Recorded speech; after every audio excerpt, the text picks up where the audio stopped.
भगत सिंह का जन्म 28 सितंबर 1907 को पंजाब प्रांत के लायलपुर जिले, अब पाकिस्तान में स्थित, के बंगा नामक गांव में हुआ था।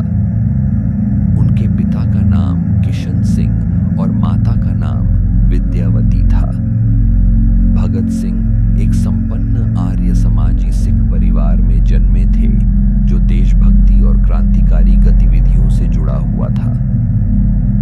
उनके चाचा अजीत सिंह और स्वर्ण सिंह स्वतंत्रता संग्राम में सक्रिय थे और उन्होंने भगत सिंह को बाल्यकाल से ही देश के प्रति समर्पित होने की प्रेरणा दी।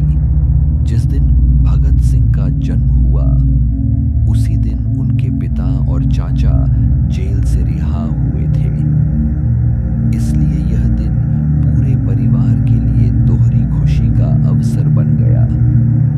यह संयोग ही था कि एक राष्ट्रभक्त परिवार में एक भविष्य का महान क्रांतिकारी जन्म ले चुका था।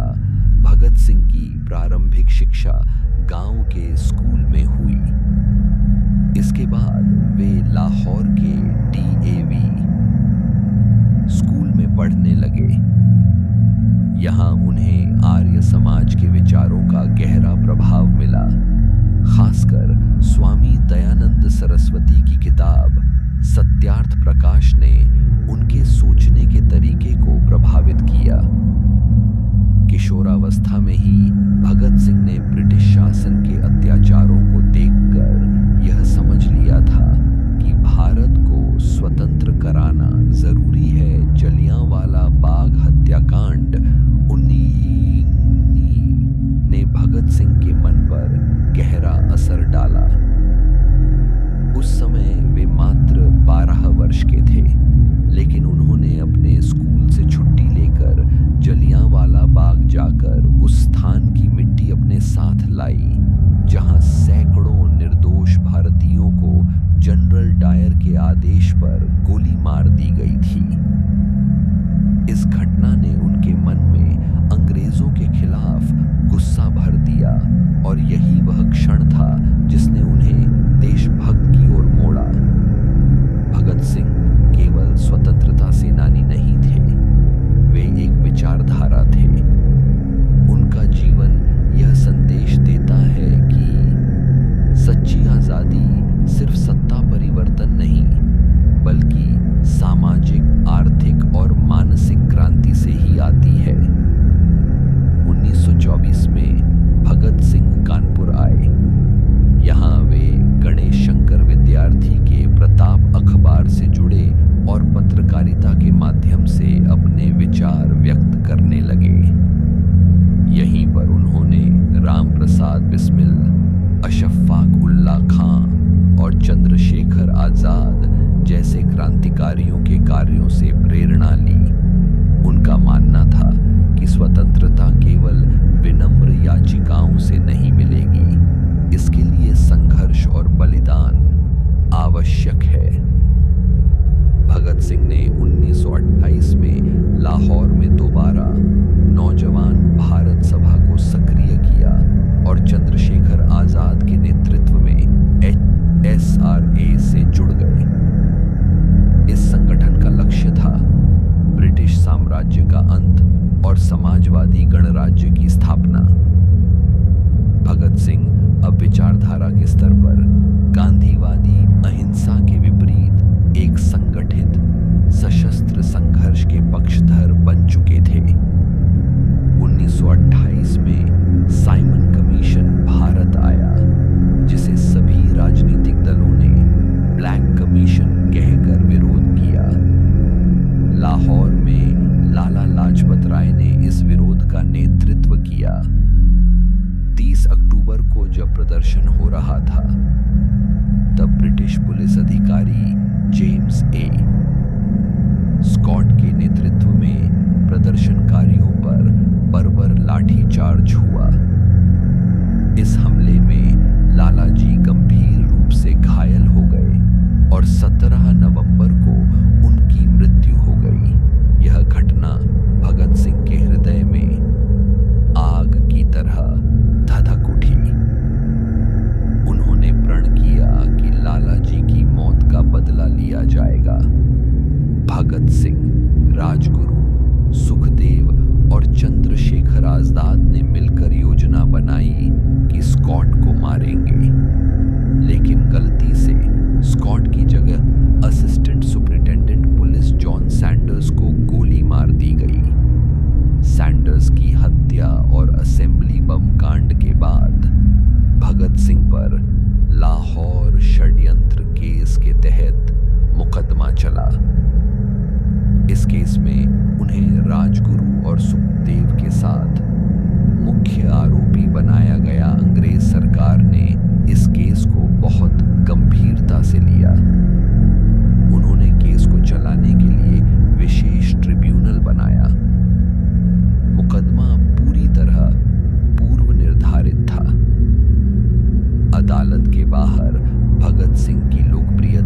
केवल स्वतंत्रता सेनानी नहीं थे, वे एक विचारधारा थे।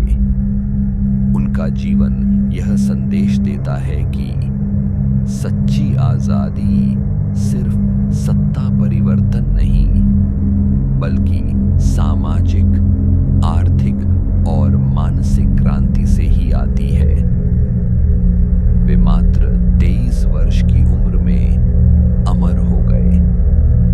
उनका जीवन आज भी हर उस इंसान को रास्ता दिखाता है जो अन्याय, शोषण और अत्याचार के खिलाफ लड़ना चाहता है। 20वीं सदी के आरंभिक दशकों में भारत अंग्रेजों की गुलामी से त्रस्त था।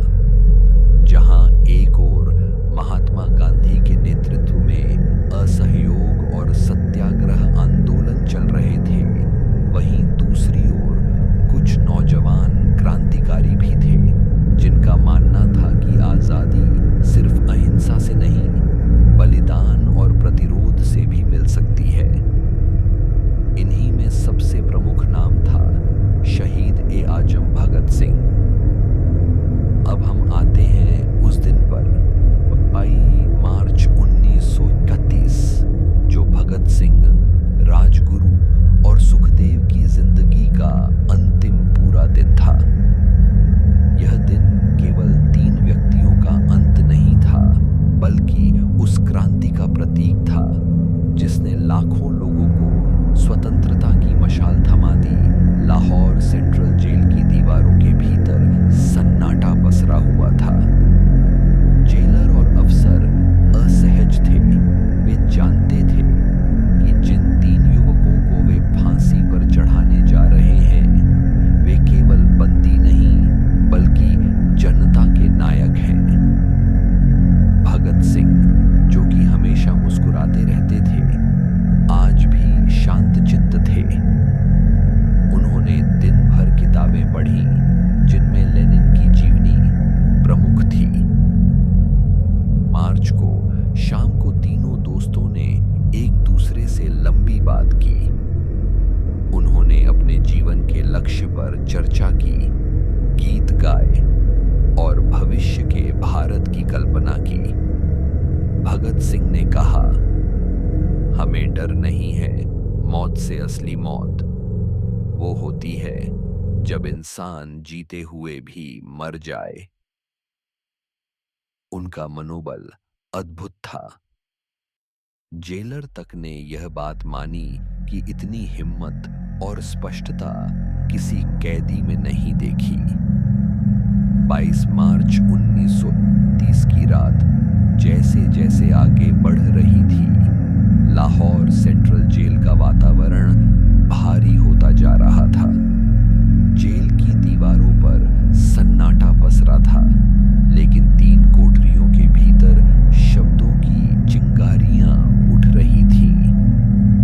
भगत सिंह, राजगुरु और सुखदेव को पहले ही बता दिया गया था कि 23 मार्च को सुबह नहीं, बल्कि रात 7 बजे फांसी दी जाएगी।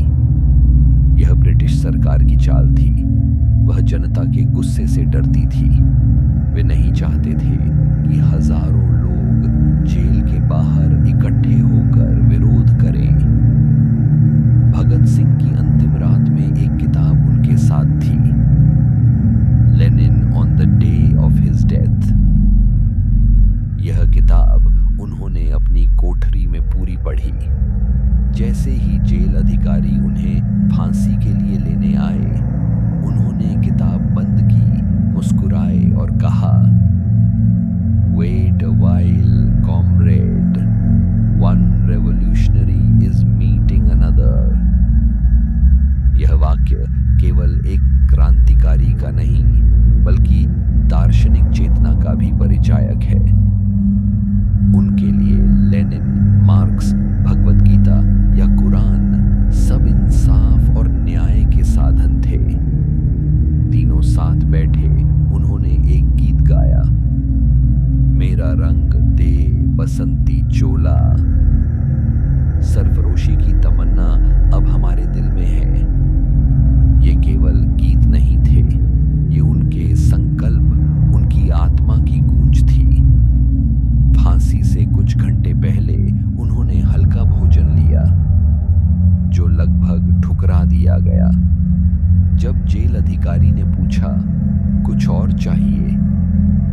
सिंह ने कहा, हाँ, मैं आखिरी बार लेनिन की किताब पूरी करना चाहता हूँ। भगत सिंह ने उस रात एक अंतिम पत्र लिखा था, जो एक ऐतिहासिक दस्तावेज बन चुका है। उसमें लिखा, मेरी मौत क्रांति को और तेज कर देगी। मैं नहीं चाहता कि मुझे रोया जाए, बल्कि मुझे याद करके आगे लड़ाई लड़ी जाए। उन्होंने यह भी स्पष्ट किया कि मैं फांसी से डरता नहीं, मैं मर रहा हूं ताकि भारत जागे। भगत सिंह ने जेलर से कहा कि जब उन्हें फांसी दी जाए तो कोई आंखों पर पट्टी न बांधे। उन्होंने कहा, एक क्रांतिकारी को मौत का सामना खुली आंखों से करना चाहिए। वे चाहते थे कि उनके शरीर को भारत माता के चरणों में समर्पित किया जाए, न कि गुप्त रूप से जलाया जाए। 23 मार्च 1931 की तारीख भारतीय इतिहास में खून से लिखी गई। इस दिन लाहौर सेंट्रल जेल के भीतर 3 जवान क्रांतिकारियों को अंग्रेजी हुकूमत ने मौत के घाट उतार दिया, पर असल में उन्होंने उन्हें अमरता का वरदान दे दिया। उन्होंने जोर से नारा लगाया, इनकलाब जिंदाबाद, ब्रिटिश साम्राज्यवाद मुर्दाबाद। भगत सिंह मुस्कुरा रहे थे। उन्होंने जल्लाद से कहा, जरा जल्दी करो, मैं मरने नहीं, अमर होने जा रहा हूं। फांसी की रस्सियां कसी और इतिहास की सबसे गौरवपूर्ण शहादतें दर्ज हो गईं।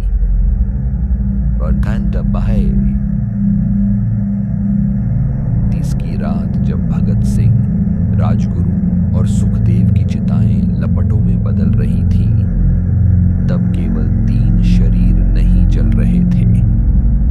भारत की आत्मा आक्रोश से धधक रही थी। लाहौर से लेकर मद्रास तक, कश्मीर से बंबई तक, हर गली, हर मोहल्ला, हर चौक पर बस एक ही नाम गूंज रहा था, शहीद-ए-आजम भगत सिंह। जिनकी उम्र 23 साल थी, पर सोच थी 230 साल आगे की। जो मुस्कुराकर फांसी चढ़े ताकि हम सिर ऊंचा करके जी सकें। वो भगत सिंह आज भी जिंदा हैं, हर उस दिल में जो न्याय के लिए धड़कता है। ऐसे वीर मां के लाल को शत शत नमन।